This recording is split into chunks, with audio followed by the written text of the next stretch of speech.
All right, everybody, welcome back to DMI. Welcome back to Dungeon Master Inspiration. I am the Joe 2O here, and we have Wyatt Griswold once again with us. Absolutely. Every single time I will be here without fail. Every single time. Yeah, it's going to be great. You're going to be hearing lots from me, I'm sure. Lots from Wyatt Griswold, everybody. We today are going to be talking about a little bit of a different topic. We're going to be moving on to a different kind of subject to move away from some of the stuff we've been talking about recently, and I'd like to talk about death today. Now, death is an interesting concept because it's something that a lot of DMs are afraid of. It's something a lot of DMs are afraid of, and it's sort of seen as a bad thing in the D&D community as a whole, roughly, I would say. But it is actually, I think, an integral part of the game that adds emphasis both to the everyday gameplay and also emphasis to every single character with which enters your game. And I think a big part of it is, this is for me and death in D&D. Death has no finality in D&D. I mean, by base rules, and I don't follow these, I make this a lost magic, or for some reason, I take this out of all of my games because I hate it. You can go to any town and spend 500 gold at the town center or the town shrine and resurrect anyone. And I hate it. I don't think that that's how the game should be. And especially if you're playing one of the older books or you're playing in an old setting, that was more prevalent in the past. Death was not a thing in the D&D world in the past. And the only way to guarantee someone can't be resurrected is by a red wizard's blade or like a necromancer's blade. And I dislike that. I think it's just bad for the game. And if you have a homebrew setting, you don't have red wizards, which is rough. But Wyatt kind of brings up one of the first things that I think is very important with death, which is the fact that death doesn't mean it's the end of a character. So why don't we do death? Why do a lot of DMs not do death? And try and avoid putting the players in a scenario in which death is possible. Maybe it's not likely, but it's possible that a character, if they make the wrong choices, does end up dead. And a lot of that has to do with how both the DM and the players get invested in any one character. Whether it's an NPC or whether it is a player character, you get so invested in that character that you don't want to see them die. However, this opens up additional avenues. So I think first we should start with what kind of Wyatt was talking about a little bit, which was, how do you circumvent death? So there's a couple of ways to circumvent death. And I know before the episode we kind of discussed a little bit of a game plan. I want to talk from least amount of players all the way up to most amount of players. So when you have one player that dies, I think it's really important to question if you want to bring that character back from the dead. In the real world, we have this whole thing where when you pass away, unfortunate truth is sometimes there's going to be things you're going to want to do that you're not going to get to do. There's this whole kind of finality of death that is really hard to cope with and makes it kind of rough. But in D&D characters, it's going to be the same thing. You're not going to get to go make it through your whole character arc sometimes. And I think that that's where it can have a lot of value and an impact to the players. Maybe you haven't gotten to your redemption arc yet, and that can be hard. And I think that that's something where it's understanding the setting of the death. If the death happens and one of your players chooses to sacrifice their character so that the rest of the party can live, unfortunately, don't bring them back. Have them do another thing. Don't undermine that unless the whole party's going to go on an adventure to save their friend. That's where I would do that. But if the character, for example, like you're letting someone play a child in your campaign and they get knocked out because they have the lowest hit points because they're a kid and you follow the optional rule of them having lower hit points, maybe the whole party makes a deal with the devil to bring them back to life. And that's one where now they're all trying to hide that from that little child while they're all being cursed themselves. And that can be a story point and really push forward your campaign rather than just being, oh, we're going to retreat to town and bring them back to life. Yeah, absolutely. And similar to what Wyatt was saying with like the devil, is what if there is something that the party then has to accomplish in order to bring that player back? Maybe they have to take the body to somewhere important, or somewhere which they can bring the body to the plane that the soul is on, like the Shadowfell. And so you have to take the body, get to Shadowfell. From there, you have to find the soul, put them back together, and then that player character is back to life. The consequence of this is the player died, but the real cost now is A, the danger that you put the players into in like the Shadowfell, and B, the amount of time it takes for them to set things right. Now, that's if you want to bring the player character back. What if you don't? Or you don't want to give that sort of out, per se, and you want the death to be meaningful, and you want it to just end? Some of the best characters, some of the ones that stick with people long after the campaign ends, are the ones who are given they just take one for the team. They sacrifice themselves for the greater good. They sacrifice themselves for the rest of the party to go on. That's totally fine. It's totally fine that that character may never come back again. This opens up some avenues for every other player, because now every single player character has to grapple with that loss, and each player character could feasibly do it in a different way. Alternatively, if this is a situation where a villain has killed that player and they have gotten away with it, or maybe they don't get away with it, now they hate that person even more. So let's say they don't get away with it. We saved the day at what cost? We lost a dear friend. This changes up the entire dynamic like that. Put in a snap sound effect. I can't snap. Snap for me. There you go. put that in like I did that.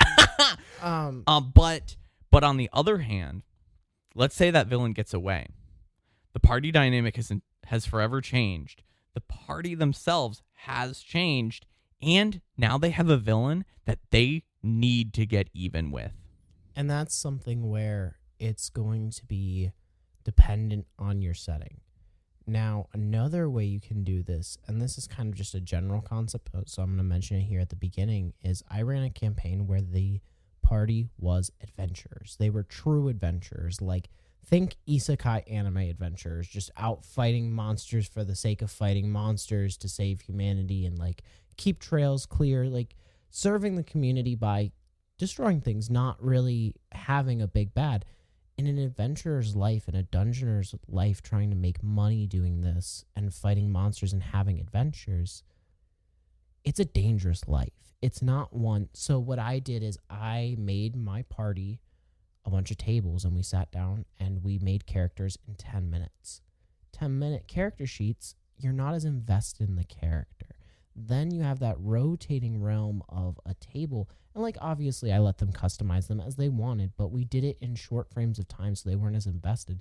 And the character grew as they played it, but they always knew that there was a chance that that character's going to die. They're going to make a new character sheet. And they actually, in order to make it not feel as bad, they always had 2 character sheets at all times. So if one died, come back up, swap into the new character. It was realistically something where it was a rotating character, but it also made it feel so real, because I did it in a dungeoning campaign where if you're on the 20th level and you step into a trap, you might lose 1, 2, 3 people. Not everyone's going to die. TPKs weren't common in that because they're adventurers. They're going to be thinking, well, is this going to be a trap?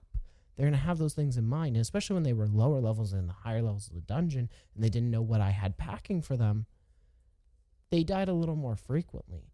But as they got deeper, they got more experience. They were less likely to die, the ones that stayed in the party the whole time.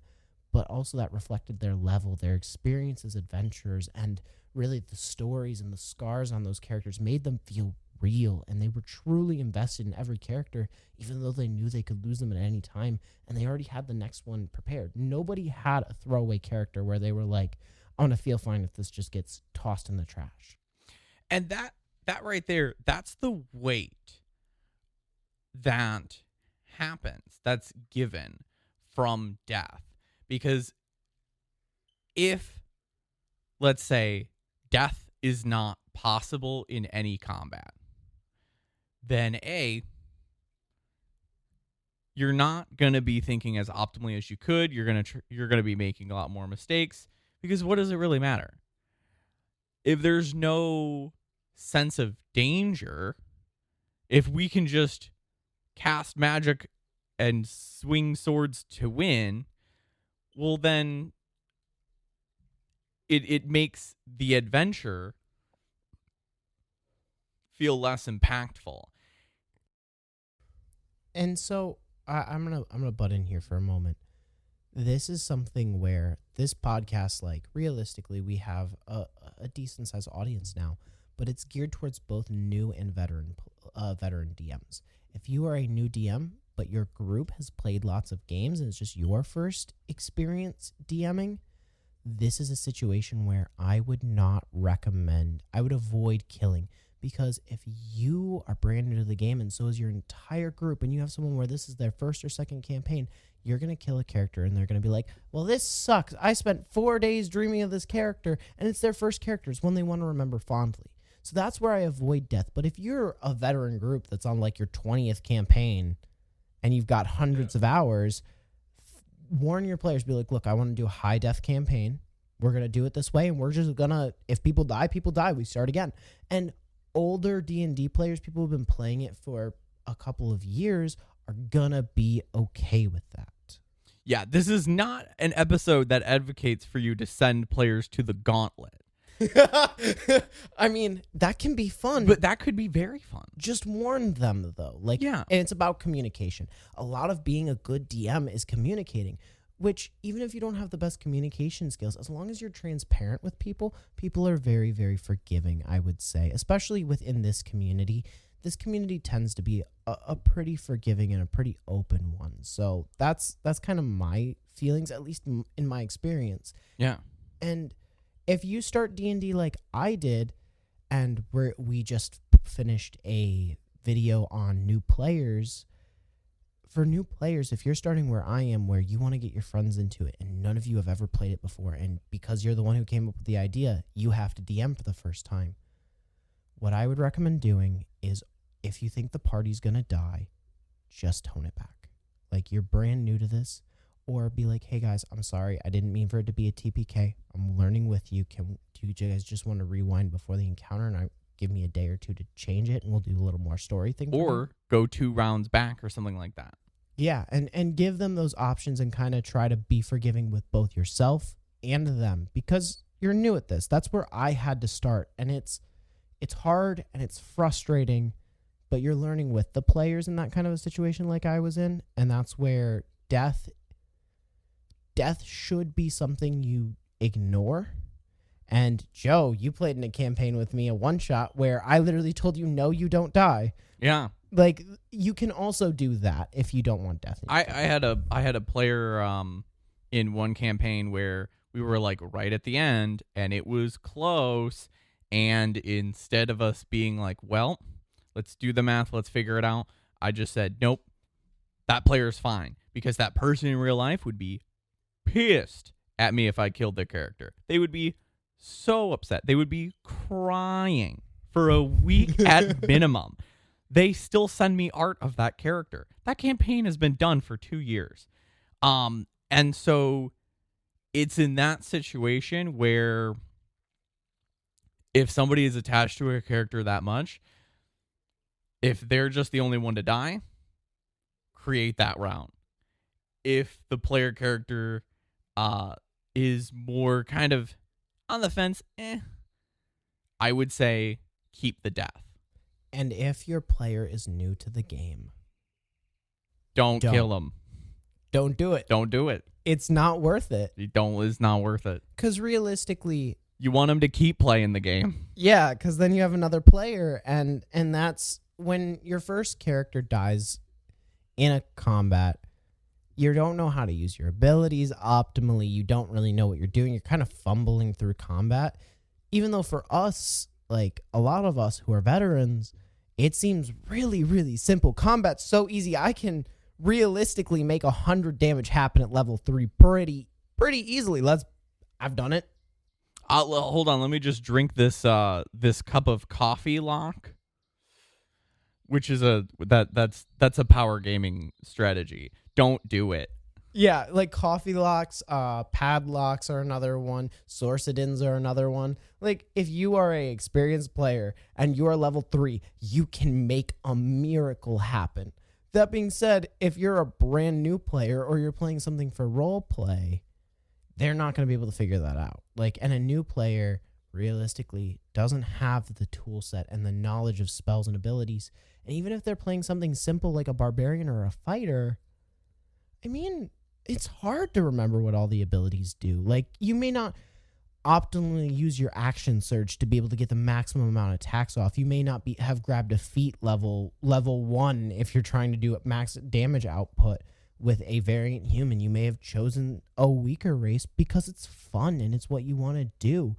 And you may have not even if you did know to power game as your first character and grab variant human and grab a feat, you may have grabbed a feat like Tavern Brawler, where it makes improvised weapons better, rather than something like Warcaster or Lucky or one of insert X broken feat here, because there's a lot of them. There's a lot of them. Mm-hmm.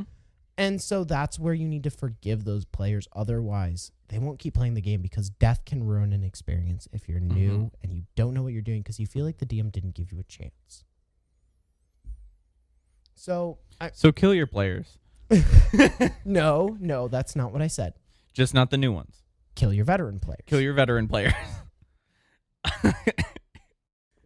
And realistically, if you're playing a campaign and you're introducing it, you have new people, bring 2 of your friends who know how to power game and have them be there to protect the D&D babies. What would be a cool idea is if you had like one power gamer and you had them as like, clearly that power gamer or veteran would be a sort of like the leader of the party. Let's say you got 3 players, or 4. We'll use 4 players. Maybe 1 has played a little bit before, 2 are new, and then 1's a veteran. The veteran's going to take more role-playing charge, kind of going to be more of the leader of the party. But maybe whether it's I would even plan it.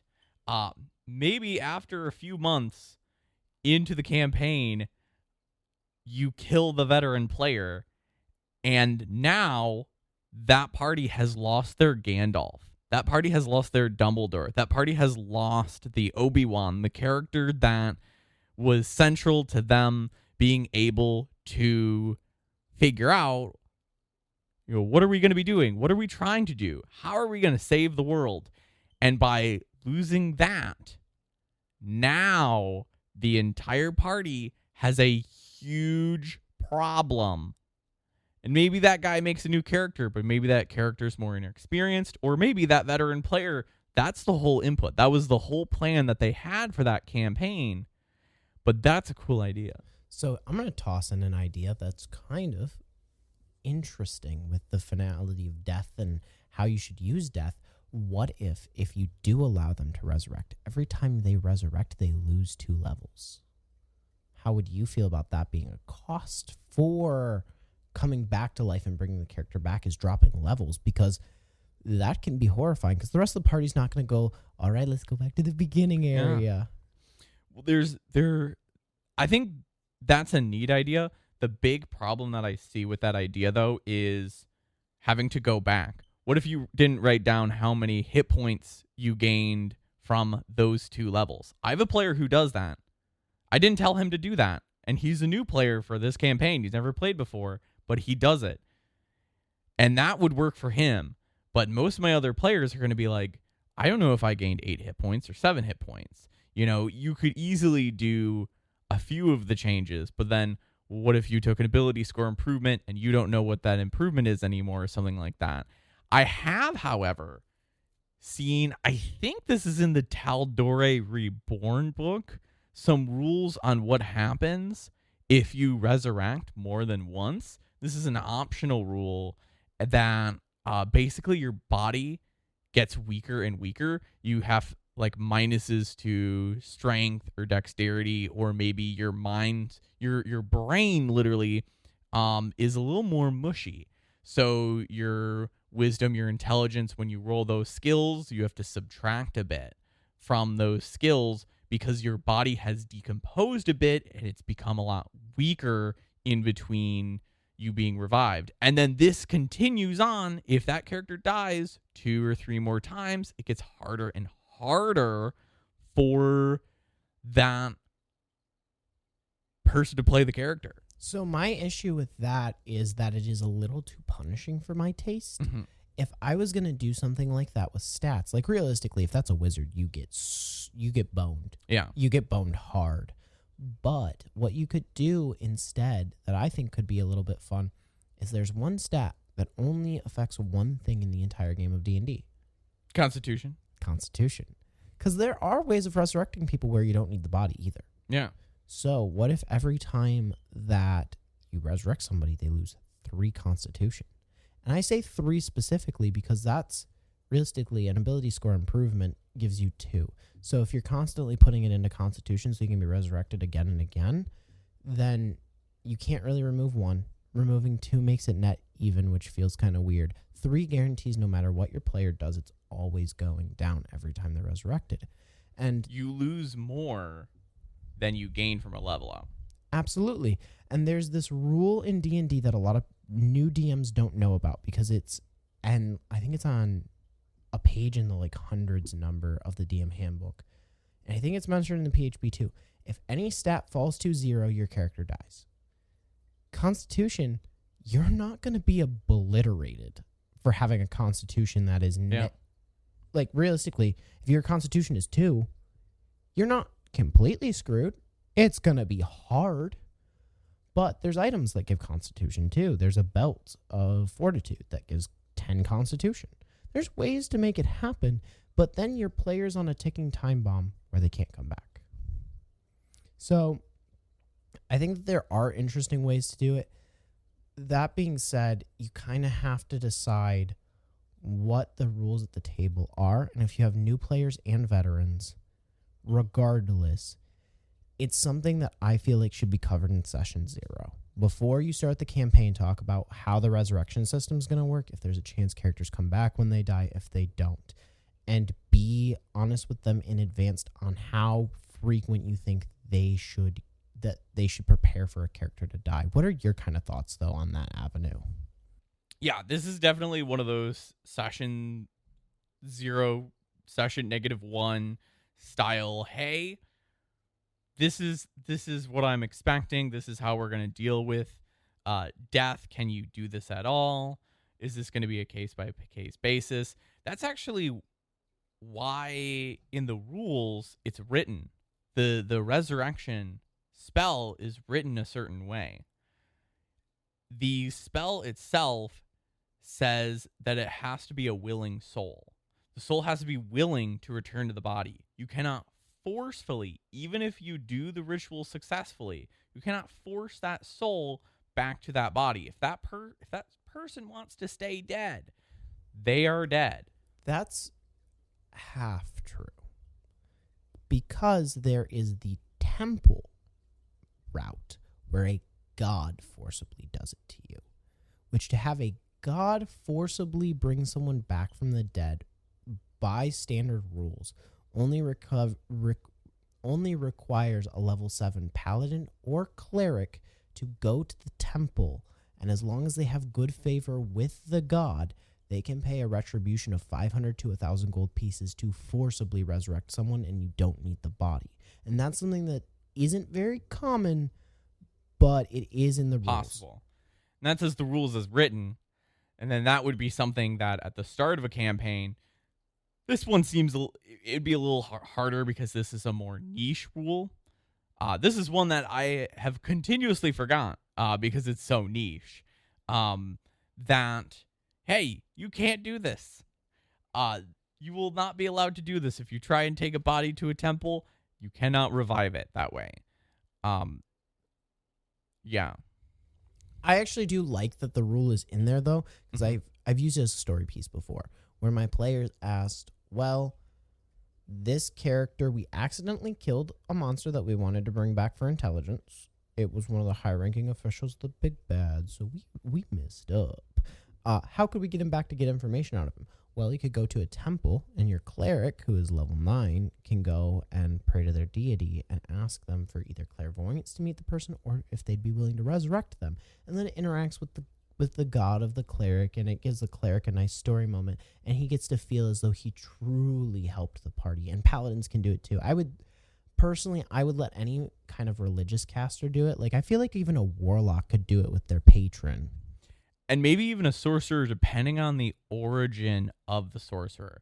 Maybe if you're a draconic sorcerer, Tiamat, Bahamut, obviously more Bahamut probably than Tiamat, but I think, yeah, it's a case-by-case basis. And in that situation, that really works well because that creates role play.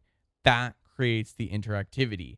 That is why we play the game. I feel like if you're going to have a sorcerer do it, one way you could kind of finagle it where the sorcerer is able to do it is if they are looking for help from like an archfiend or something. Or let's say that they're an Aasimar. Let's say they're an Aasimar. So they're basically an angel.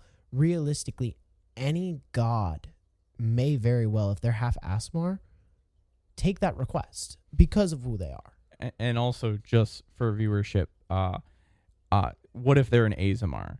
All right, we'll keep saying Azamar, but I know people get upset about, and they're like, "Oh, it's Azamar." I think it's Azamar, but Azamar. I don't know. It's one of those things. And again, for me, I've been playing for a long time, but I did learn this entire game from reading the book. So you're gonna get some of that of like, man, this is a weird, funky word that I don't know, and I'm gonna just pronounce it this way, and now it's so just ingrained in me that it's never coming out. Yeah, is it a Deku nut or is it a Deku nut? I would say Deku nut. I say Deku nut, but I think you're valid for saying Deku nut, just like you're valid for saying Azamar or Azamar. But anyway, so you're saying about resurrecting. If you're like from one of these more like religiously entwined backgrounds or something like that, you might be able to do it. What you could actually do, and I'm going to mention this because I think that they're so important because they have such a strong history in D&D's lore.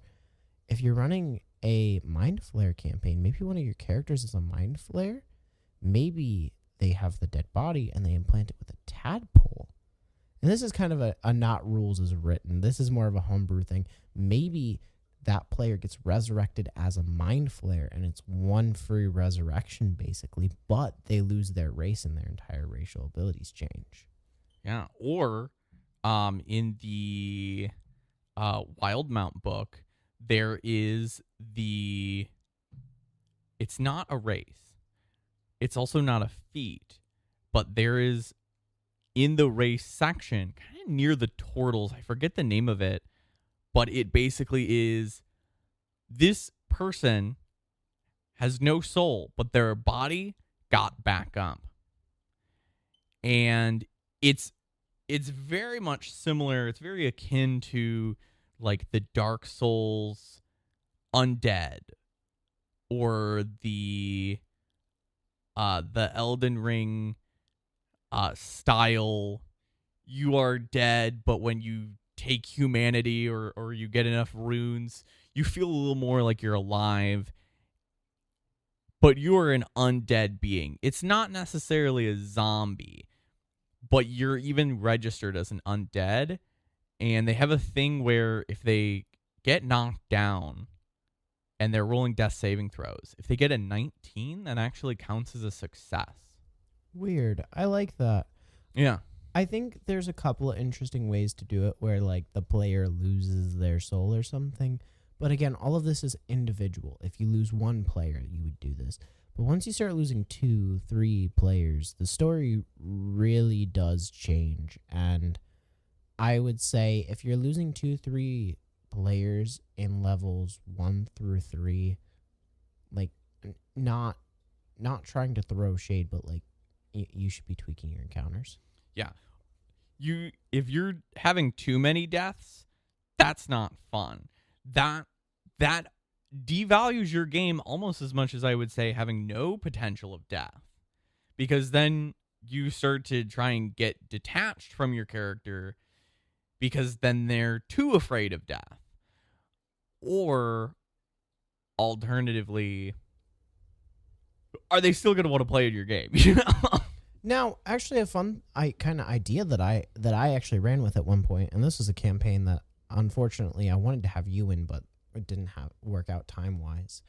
I banned all necromancy spells. There was no necromancy spells. Necromancy was lost.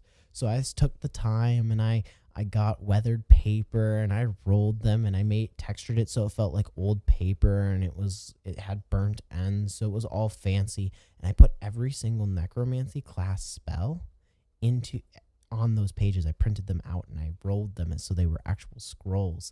And so as you were going through the dungeon, you could open chests and there was a chance to find a lost magic. And one of them Did they find cure wounds? They did find cure wounds, but it took a long time. Cure wounds was one of the ones that I really hid because I wanted it to be interesting. Necromancy wasn't something that was available.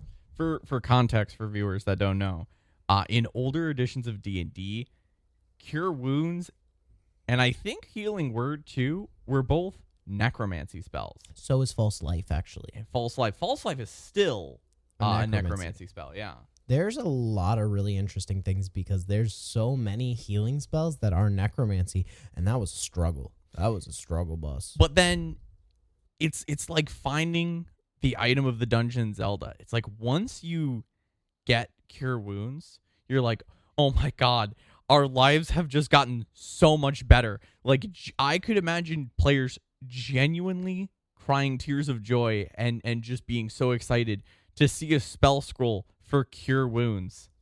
Now, what I did for that campaign that was actually really fun, and I can go more into depth if people like leave comments and say they're interested in this, I actually attached each and every spell to a spell modifier. So cure wounds only had one spell modifier it could be cast off of, and it wasn't always the one for the class that it was from, but anyone could learn the spell once they found the scroll. So almost like wizard, like if they're studying the spell, but they innately kind of learn it like a sorcerer would. Mm-hmm. So realistically, my sorcerer might be the one with cure wounds while the cleric doesn't have it. And the cleric has, I know it's not a necromancy spell, but like fireball or chilling touch. Yeah. These kind of things these mismatches that people weren't kind of expecting. And it was a lot of fun. I actually really liked that route of going because then, so like for one of them, I think, what was it called? I'm trying to remember which spell I did it with. I actually think I did it with Inflict Wounds, which is another cleric spell. I think I made it based on Constitution, so they ended up giving it to the Barbarian. So it was kind of fun, and everybody really liked it. But in that campaign, to make death feel more real, the resurrection scrolls were the only way to bring people back from the dead, and every time you did it, they burned. And when I got that weathered paper, I made sure I got one of the ones that was like flash paper, so it went poof, and literally we would light them right there on the table, just poof. Oh, that's cool. Yeah, and I really liked that. And I'll get into kind of some of the stuff I did for like campaigns like that and props. But like, I thought that was a brilliant way to do it where there were only so many of those scrolls. I think in the campaign in total there were 6. There were 6 chances to come back from the dead, and there was no other way to bring somebody back. And they didn't even have healing spells. That was a rough slug, but it was fun. How many did they use? They used 3. Not bad. They didn't find 2, and there was 1 left over. Oh God, they were probably their butts must have been clenched when they used that third one, and they're like, we only have one more. Oh my god! But that's the fun. That is that value that we've been talking about. That like all we have left is this one resurrection scroll. So if two more people die in a Wyatt Griswold campaign, which is possible, we could genuinely be screwed. Like, and that fear keeps players invested more than, alongside, hey, I like my character because I really like my character. Well, the second death of that campaign was really stressful because of the fact that they had a rogue who was a lawful evil character, and he didn't tell anyone that he had picked one of them up. So they thought they only had one. They had no idea how many were in the dungeon. And then they were like, do we bring him back from the dead or not? And they started searching his body to decide whether he was of value to them or not. And then they found the scroll, and they're like, oh, we have two, of course. Oh, and then great. they brought him back. And it was really funny, but then the whole party was mad at him for hiding that he had found one in a chest, and he lost his scroll while the lawful good fighter kept the other one away from him. And so it was constantly this point of contention where he wanted to keep one for himself so that he could resurrect himself for nobody else. Right. And I liked it.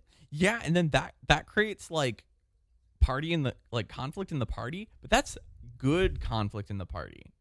It's not that like one player is upset at another player. It's that player characters are upset at another player character. And that's the good shit. Oh yeah. And it was a really fun way to have a campaign. I have really fond memories of that one. And it's been years since I played that one. That was like when you and I were still working together all the time, and I kind of miss those campaigns because it was a lot of fun. It was a lot of fun, but there's some challenges with running a campaign like that because that doesn't account for TPKs. TPKs are the ones where things start to get really different. Yeah, TPKs are a less desirable thing than death, I would say. Death you can kind of move on from. TPKs are tougher. And I think with most TPKs, you rewind the clock. However, I think it also depends on the context of the TPK. So do you actually want to know when I am most okay with TPKs? Yeah. It's a weird time. When are you most okay with it? Final boss fights. Really? The end of the campaign, I think, is the best time for a TPK because realistically, your heroes might not save the day. What happens if they all get wiped out? And if you have your party die at the end of the campaign, realistically, let's start over in the Shadow Realm at level 1 again. Like, realistically, roll into the next one. If people don't feel done with the character, you can just move into the next one. For sure. When it comes to TPKs, at least at the final boss, I feel like I owe the players a bit of fulfillment on a promise. So a lot of times in like stories start with a promise. This is from Brandon Sanderson, who's a professional writer. He's written quite a few fiction books. And Brandon Sanderson, has talked about in this class that he did once that he taught about like romances. The promise of romance is two characters get together. Indiana Jones, what is its promise? By time you already get to India on the plane with Jock, and then he goes back to Harvard or Yale, wherever he teaches at, that basically the entire movie is going to be Indiana Jones goes on a fun adventure for a historical, priceless treasure, and he might not get it, but he'll get out with his life, and it's a fun adventure along the way. So I feel like I promise my players a satisfying conclusion to a story, just like you would a satisfying ending to a Final Fantasy game. So I wouldn't TPK on a final big bad boss because I feel like that is the crescendo, the climax moment where they save the day, and then that's the end. So I wouldn't do it, but I don't think it's a bad idea. See, my thing is I don't view it like that. I view it as an experience, an adventure. And for my final bosses, I want them to feel like this immovable mountain that has to be toppled. I mean, think Kaido from One Piece if there wasn't a Luffy to fight him. Like, that's what I want it to feel like, is I want you to feel like you're the Ashura Samurai. If you all die and fail, you fail. Like, realistically, then we go to an epilogue, and I always have 2 epilogues written, one for if they won and one for if they fail. And if the player, like, and the epilogue has to be satisfying. If the players die, the world can't be like, oh, nothing happens. If they die, the world goes to ruin. No one's going to have time to get there. Another kind of interesting idea, Puffin Forest actually did this for one of his campaigns, where his players lost against the final boss, but they decided that they were going to come back. And basically, instead of starting a new campaign with the same characters again, or just saying TPK, that's the end of it, they basically had all the characters separated. They had to get back together. And then once they got back together, they tried again at the final boss. It was basically, instead of a new campaign in which it's from the ashes of the failed party of the first campaign, or a retcon, it was a extended arc. It was a final arc before they finally beat the big bad, which is another cool idea. Another way to do it is where the players resurrect at the town where they're praying for the success of the players. Because in D&D, the prayers of people have value. So realistically, if there's a bunch of people worshiping them, basically, and praying for them and believing in them, that has magical power in D&D, and that might resurrect them. So there's ways to retcon it in D&D lore, but I don't know. I think it depends on your group which one you're going to run with. And also, this is just TPKs at a big bad. So let's talk about the bad TPKs. I think if you're in the middle of a random combat and you accidentally TPK your party, I think you should, for the most part, retcon it, but I think you can kind of play it by ear a little bit. If you're in a boat and it's a wooden boat in lava and your wild magic sorcerer casts fireball on themselves accidentally with wild magic surge, retcon that. Retcon that one. But when it's something like you're fighting a villain, or, maybe it's some like weird situation where you didn't intend to TPK, but like the party didn't see the way out and they all die. In that situation, you keep going. It's kind of like what Wyatt mentioned earlier is with his everybody in the Shadow Realm, you can place all of the player characters somewhere else in the world. It's a planar game. So what if they die and all the player characters are sent with no items, but their levels to Avernus? What if they're sent to the Shadowfell? What if they're sent far beyond? What if maybe the god who collects souls to take them to one of these realms, what if he's been kidnapped? And so your character has just been in between. What if a month after the events, some random item that they had brought them all back to life and they're literally crawling out of their coffins? These sort of things are a turn in the game dramatically, but then make it interesting. Especially, I love the Avernus one, because that one, it's kind of like Kratos in God of War 2 on the PlayStation 2. There's a moment where he dies after being, I think, cast out of the Greek pantheon, and he literally crawls up out of Tartarus on the bodies of already dead people in the underworld, and he crawls all the way up back to the world of the living.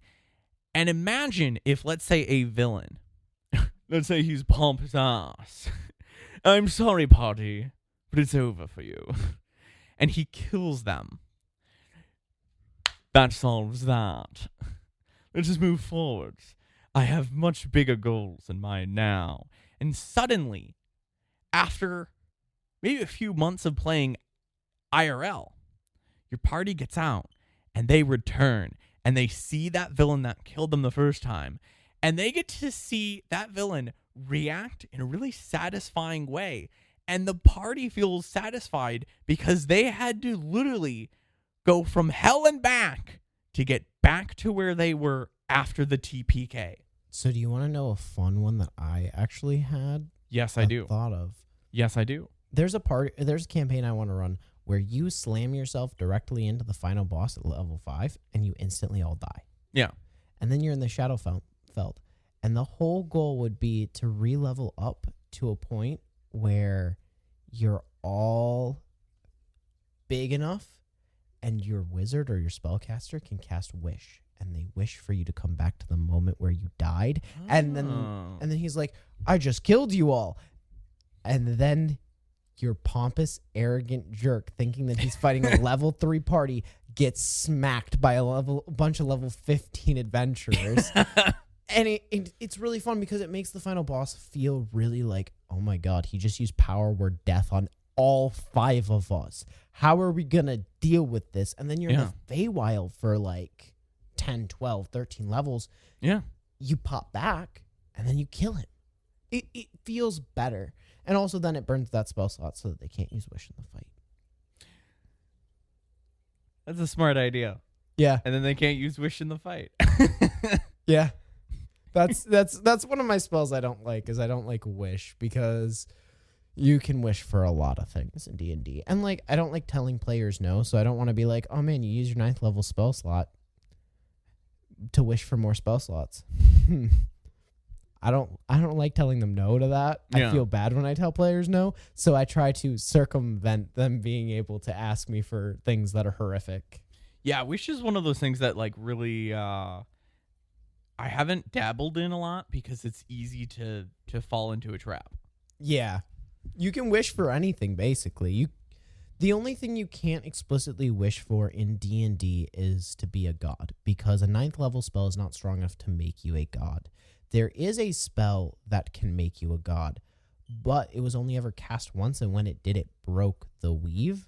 And so in D&D lore, that's why you can't become a god, because there was a spell that did that once. Is that the story of the guy who tried to cast a 10th level spell and it broke everything? He cast a 10th and a 12th level spell. Oh. He's cast a 10th level spell to insta-kill a god. He basically did a power word death on a god. And then he cast a level 12 spell to take its place as a god. And that broke the whole weave. So when the gods of time and magic slipped it all back together, they took away the ability for mortals to cast anything above 9th level. That being said, key word in there is mortals. So if you're running a campaign, you can always have a god cast like a level 14. Yeah, or maybe that's what your main villain of a campaign is like trying to do, is he's trying to Voldemort himself, Lich style, or in by some other mean, or maybe he tries multiple different plans to become immortal, and then by becoming immortal, he tries to cast a higher level spell, and the party has to stop him or something like that. Yeah, I definitely really like that idea. I think that there's just so much to do with how you can make death feel good in a campaign, though. It's really challenging to kind of balance it with, like, in a conversation in a setting like this, it's really hard. Yeah. Because I don't know what what the table's environment's gonna be. Yeah. And that's where conversations like this are really fun, and I hope that we inspire people, but I can't really tell you what to do in your setting. And that's, I think, the importance of like why you listen to this, why you listen to a whole bunch of people on in the D&D community, is they are all giving you different ideas. And I think Matt Colville put it really well once. He said, I'm not telling you through his DM videos how to run the game. I'm giving you ideas. I'm presenting you with thoughts for you to react with. And whether that's, wow, I think that's a really good idea and I really like that. Or it's, I really hate that idea. Here's how I would do it instead. That pushes what we do already, makes it even better, or we learn it doesn't work and here's why it doesn't work. And that's, I think, the really fun thing and why you should listen to other people so you can get those ideas. And I hope that is how this is treated. And that's exactly why, like, when we were sitting down and planning this podcast and everything, I mean, like, again, I agree with him. You shouldn't be telling people. That's why we named the podcast Dungeon Master Inspiration and we named the YouTube channel Dungeon Inspiration. It's meant to inspire you, not tell you. And if you have other ideas on how to run death, leave them in the comments because I want to expand and learn. And if I see one that I really like, I'll make a short about it and give you a shout out. Now, one thing that we do take a hard line on here is Wild Magic Sorcerer is the best and most optimal class, and that if you aren't playing one, this is a waste. You're wasting your time in D&D, and this is an objective truth. Thank you. Yeah, of course. And with See you next episode. We're gonna wrap up the episode. So thank you everyone that listens. Again, we are so grateful for all of our Patreons and our subscribers. You really make it so that we can do this. If you have anything you want to leave, please drop a comment down below. We would be happy to read them. And I hope you have a great rest of your day. And I'm kidding.